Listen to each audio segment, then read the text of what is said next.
In addition to the ovarian aspect of the menstrual cycle, there is a uterine aspect because the endometrium is composed of two layers, a basal layer, which exists throughout the menstrual cycle, and a functional layer, or a stratum functionalis, which develops and is shed over the course of the menstrual cycle.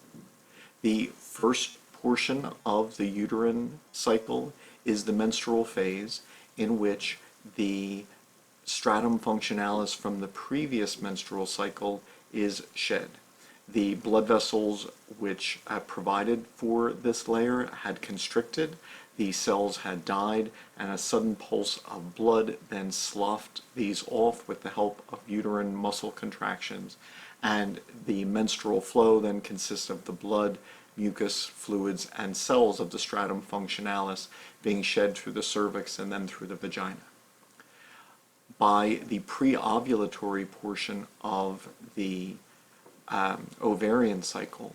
the follicles are under the influence of FSH producing estrogen, and estrogen encourages the cell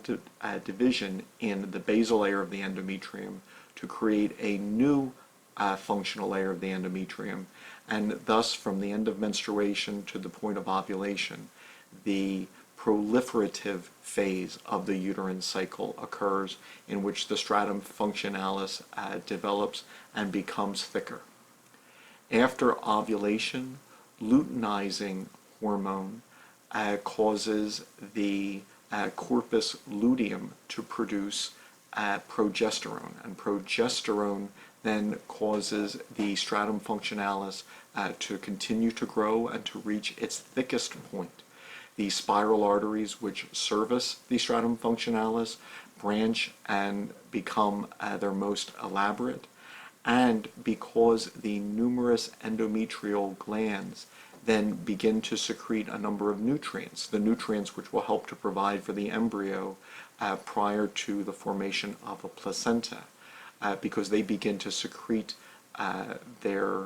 nutrition, then this final portion of the uterine cycle is known as the secretory stage of the uterine cycle, from ovulation to the point where menstruation begins.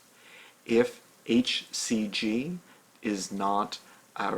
perceived from a new formed embryo, then the levels of gonadotropins will fall, the level of progesterone will fall, and the spiral arteries will constrict, and thus the stratum functionalis will be denied a blood supply, and the cells will die and then be sloughed off in the beginning of the next menstrual phase. This is the uterine cycle portion of the menstrual cycle.